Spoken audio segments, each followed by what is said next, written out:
जय श्री राधे। मैं आचार्य प्रशांत कौशल आज आपके समक्ष पुनः उपस्थित हूँ कुछ प्रश्नों के उत्तर लेकर।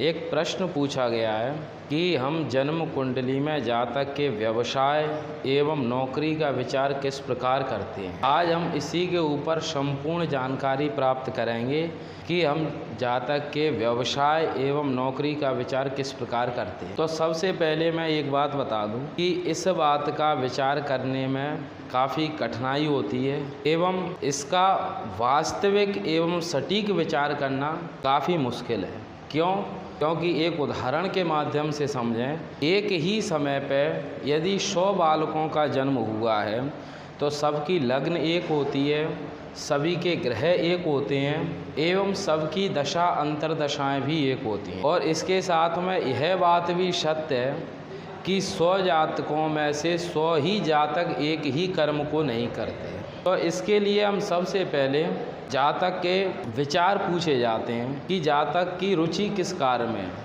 क्या व्यवसाय करने में रुचि है, या फिर जातक की शासकीय नौकरी करने में रुचि है, या फिर जातक व्यवसाय की तैयारी कर रहा है, या फिर जातक सरकारी नौकरी की तैयारी कर रहा है। इसका सबसे पहले प्रमाण दिया गया है बृहत पाराशर होरा शास्त्र में।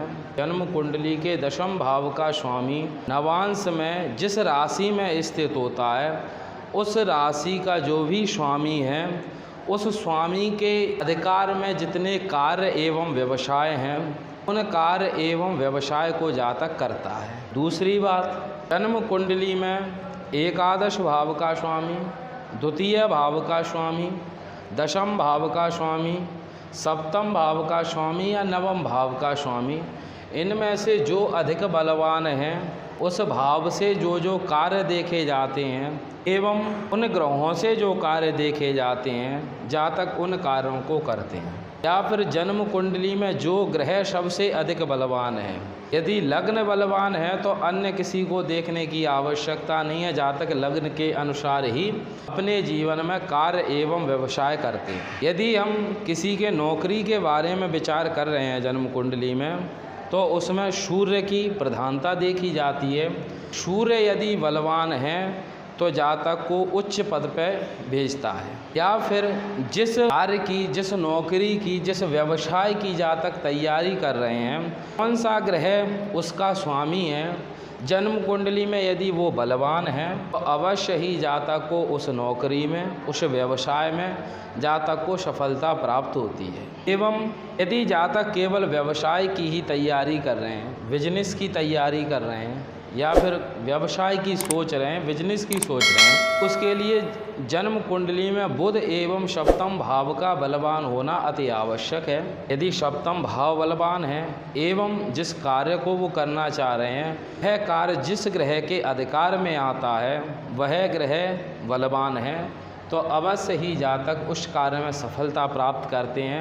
यहाँ पर मैं एक बात स्पष्ट कर दूं, जैसा कि मैं पहले भी बता चुका हूँ कि इसका निर्णय करना काफ़ी कठिन होता है। और यदि आपके पास में कोई ऐसा प्रश्न आता है नौकरी या व्यवसाय के ऊपर, तो सबसे पहले जो प्रश्न पूछ रहा है उसकी मन की इच्छा पूछी जाती है। वह वास्तविकता में क्या करना चाहते हैं, जिस कार्य को वो करना चाहते हैं या फिर जिस लाइन में वो प्रवेश करना चाहते हैं, वह किस भाव के अधिकार में आता है एवं वह किस ग्रह के अधिकार में आता है।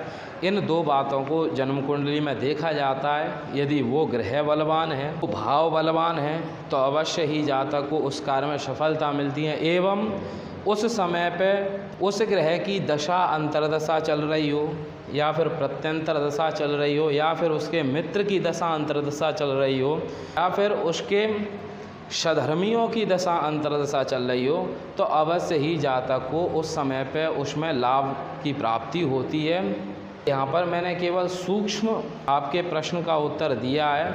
आगामी समय में मैं विस्तार से कई वीडियो बनाऊंगा एक एक कार्य के ऊपर कि हम व्यवसाय में किस कार्य को किस प्रकार से देखते हैं एवं किस नौकरी को किस प्रकार से देखते हैं। इसके ऊपर आगामी समय पर वीडियो बनाऊंगा, उस समय पे आपको इसमें विस्तार से बताऊंगा। यहाँ पर मैंने केवल आपके प्रश्न का सूक्ष्म उत्तर दिया है। तो और भी यदि आपके मन में या अन्य किसी के मन में कोई प्रश्न हो, जन्म कुंडली से संबंधित कोई प्रश्न हो, तो आप निसंकोच होकर पूछ सकते हैं। मैं आपके प्रश्न का उत्तर देने की पूर्ण रूप से कोशिश करूँगा। तो आज के लिए इतना ही। जय श्री राधे।